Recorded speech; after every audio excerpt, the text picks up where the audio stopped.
Alright everyone, welcome back to Bin Chicken Rag. So today I've come down to the Australian Museum to see the Relics exhibition. So it's a Lego exhibition.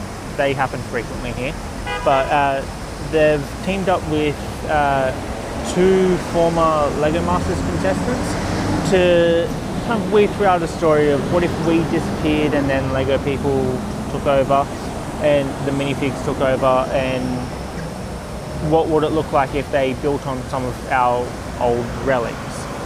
So you'll find things like server frames in a neo-futuristic thing, a grandfather clock that's been built out, a bit Jurassic Park-like and likes. So stay tuned for that, because I'm going straight into that. It's about $29 for adults, so it's not bad. Good way to kill an hour. There's also a scav hunt for kids to do, so you can definitely drag it out probably an extra hour or so. Outside of that, entry to the museum itself is free, so no problems there. Killing another hour or two, you know, T-Rex autopsy and all that's there. And there's also the freshly opened Surviving Australia, I believe it's called, exhibit, which looks pretty good. So I've come out to mainly check out the two of those, and let's get to it.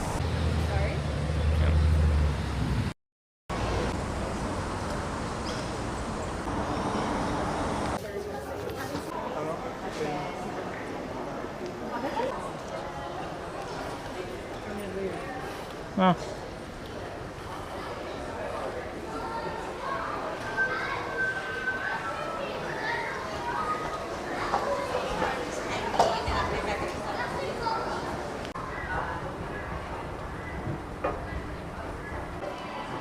Story. For more information, check Instagram.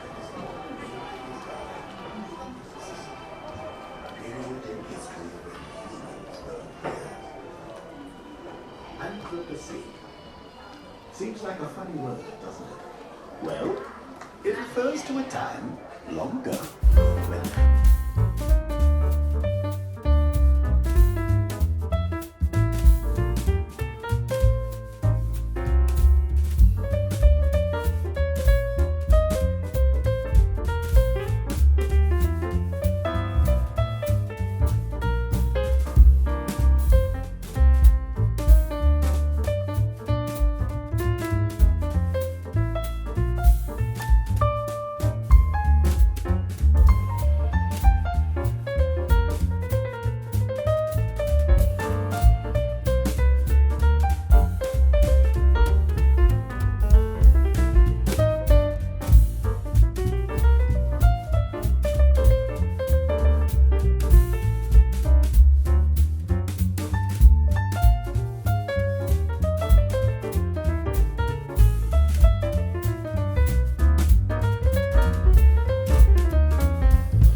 we've done relics. Let's start from the bottom. In the Westpac Long Gallery, 200 treasures, which is one of the oldest displays in the building.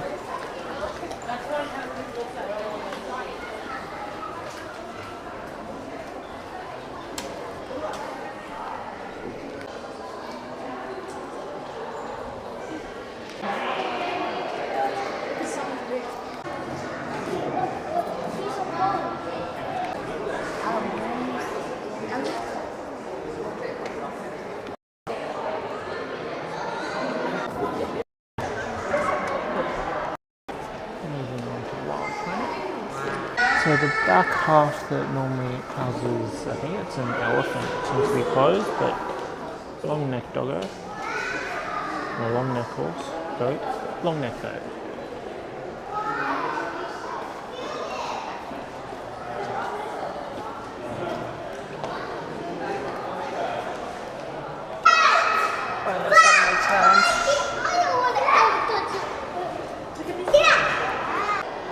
Barcode horse, hippopotamus, skeleton, and sentient Kevlar. First comes Relics, then comes Whale Lord.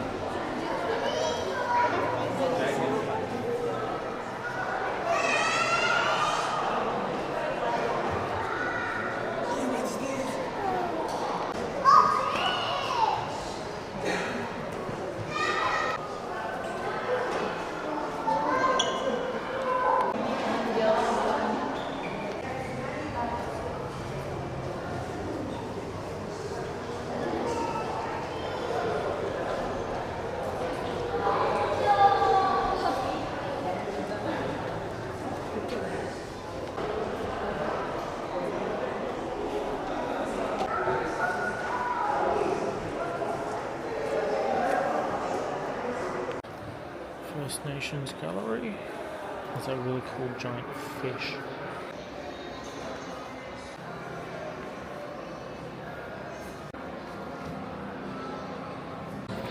So in the largely unused side, like the other half of that room, sits unfinished business, which is the voices of 30 Aboriginal and Torres Strait Islander people living with disabilities. I'm not going to show pictures, some have apparently passed. It was launched in 2013 actually. It's been a touring exhibition. But what I really like about this is that all of the pictures are on 3D screens without glasses. And yeah, just the way it's set up is really nice.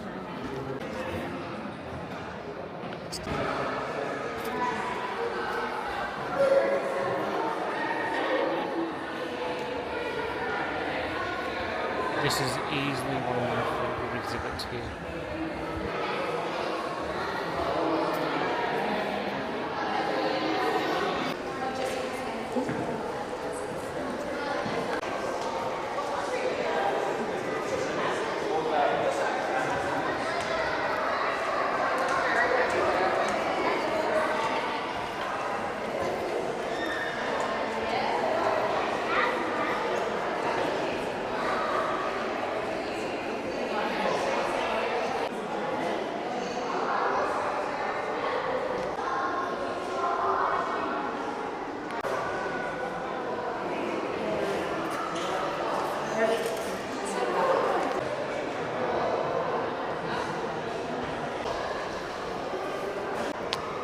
It'll just be a man in a suit, but if that's what you want... My feet don't touch the ground.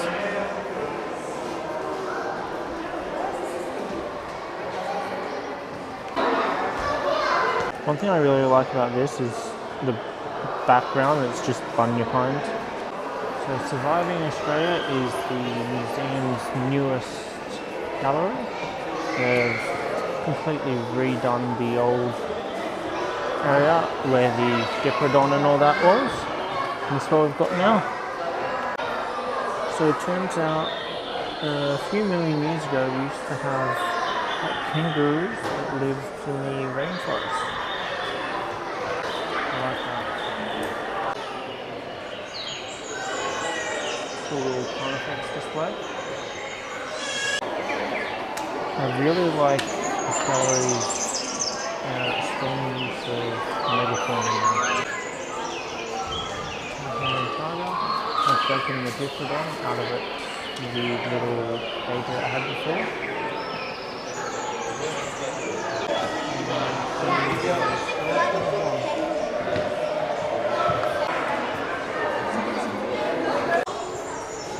And with its chicks, it's always called the floor staff, like a uniform that had the stripes on it. It's the baby ings is a bear resemblance. Dino.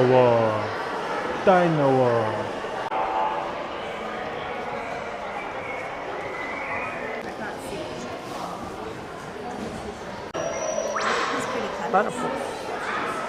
Platypus and Puggle. This is cool. Animated screens in the trees. Any touchscreens? No, they're not. Yeah.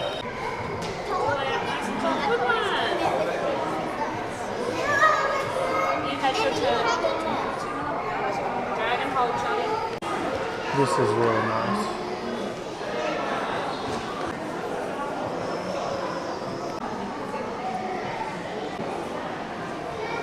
Jellyman.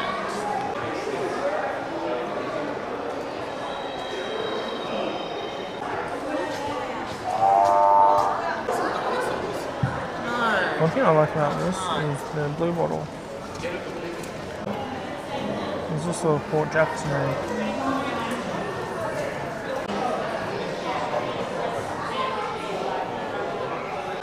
Giant cuttlefish eating a juvenile wobbegong. Hey nurse. No idea. Canoa.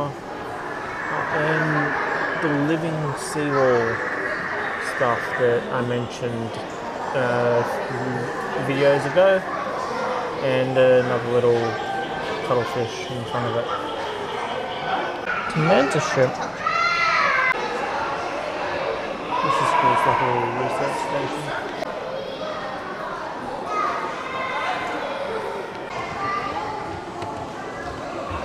This is largely opened up now that they've moved the water-based animal stuff into the other gallery.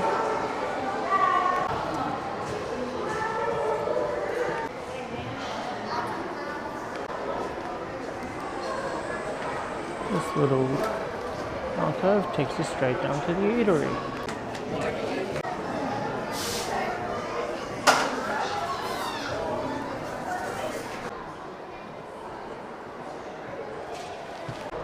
So I am now in the Birds of Australia gallery on this same floor. So they've blocked off a little bit of the exhibit, but one thing I like to do when I'm in here is play a game of birds I've been bitten by. So let's start. Yes. Yes. Yes. Yes. Yes. Yes. Yes. Yes. Yes. Yes. No. Yes. Yes. I wish. Yes. No, but I'd like to. Yes. Surprisingly not. I think so. Probably. And that concludes birds I've been bitten by. Day for it. Coming down to the middle level, you've got the rest of the long gallery's 200 treasures there and rocks on here.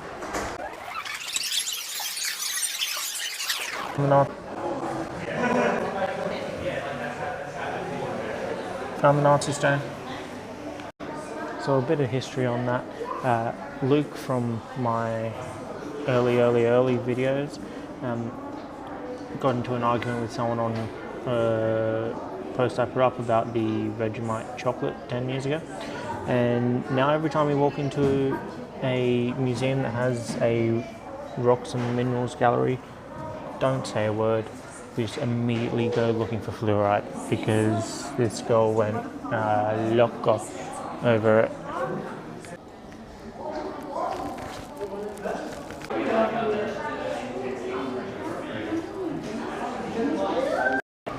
for the last of the 200 treasures. This one is mostly people-based. There's some other stuff in the middle, as you can see. The giant mace over there. We've got like Bob Brown from the Greens, Ada Buttrose.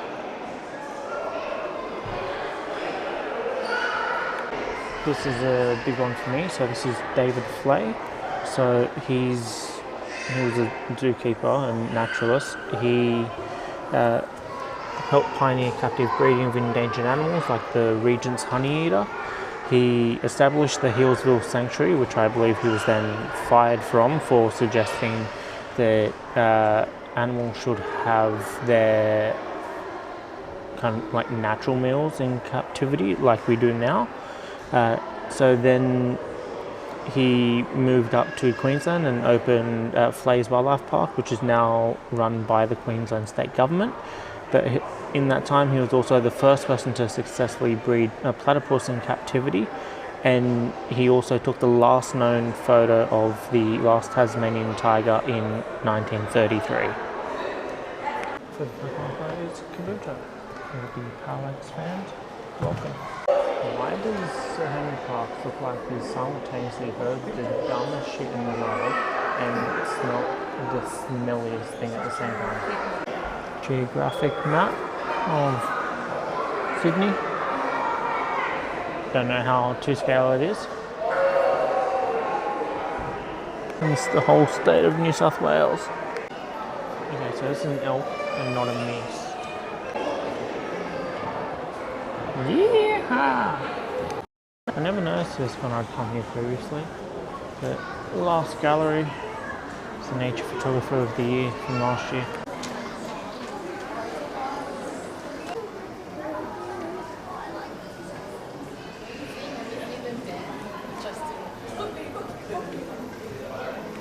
Meese. Now for 5 of my favourite words. Exit through the gift shop. Alright, so I was pretty solid few hours. Came in at 10, it's now 20 past 1. So Relics is pretty good. I especially did like the piano more than anything. That was, yeah, one that stood out the most. I also did like the grandfather clock.